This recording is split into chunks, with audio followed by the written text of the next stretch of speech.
যোগ যদি আপনি ধরতে পারেন, গীতায় বললো তুমি যোগী হও, নাকি বলছে?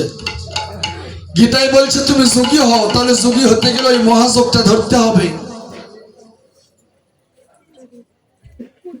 ওই মহাযোগ ধরলে আপনি যোগী হবেন, তাছাড়া হবেন না। কি বললেন? অমাবস্যায় পূর্ণিমা হয়, মহাযোগ সেই দিনে উদয়, লালন বলে তাহার সময় তিলেক দণ্ড রয় না। তিলেক দণ্ড চোখের পলক পড়তে যতক্ষণ, সেটুকু সময় থাকবে না। একটা গরুর শিংয়ের উপর একটা তিল যদি রাখা যায় কতক্ষণ থাকবে? একটা গরুর শিং, এর মাথায় একটা তিল রাখলেন, তিল চেনেন তো? তিল, তিলের খাজা খাননি?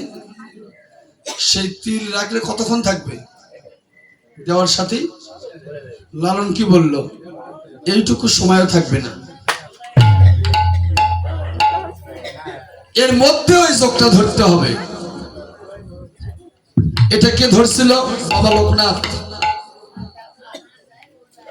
এটা কে ধরছিল? খেতুরিতে নরোত্তম ঠাকুর এই যোগ ধরছিল। খেতুরিতে নরোত্তম ঠাকুর ধরছিল কে? খাজা বাবা। আর ধরছিল কে? বড় পীর সাহেব।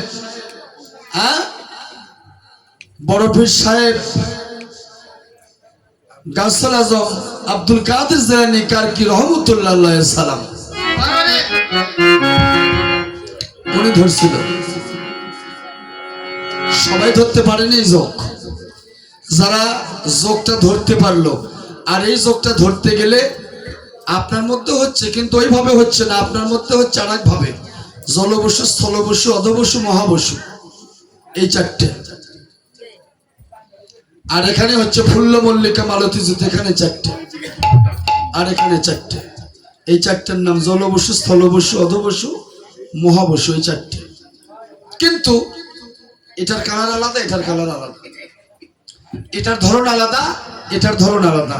আর এই জিনিসটা ধারণ করতে গেলে আপনার ভিতরে একটা পজিটিভ শক্তি আছে, এই পজিটিভ শক্তিটা আগে জাগাতে হবে।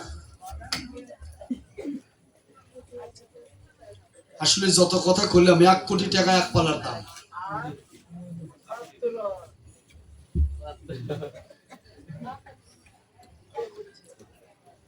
এক কোটি টাকাই পালার দাম, তাও হবে না। কি ভুল বলছি?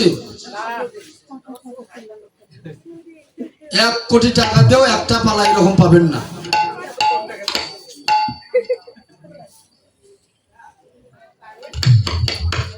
অথচ মাত্র ঠিক হয়েছে 20,000 টাকা।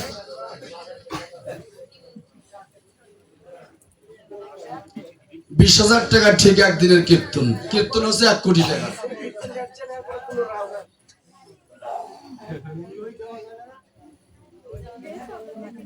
আমার মূল্যই বলে দেওয়া যাবে না, তাহলে বাড়ির জমা কিনে।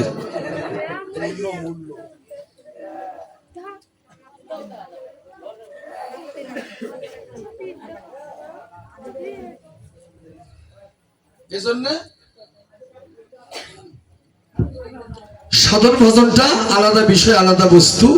এটা সময় থাকতে সাধন করতে হবে। ধরো,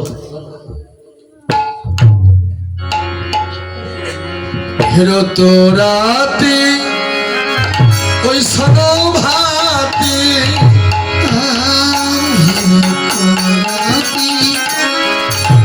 ওই ছনো ভাতি, হেরো তো রাতি ওই ছনো ভাতি, শ্যামমোহন মদনে মাতি রে, আহারে আহারে আহারে। আর হিরো রাতি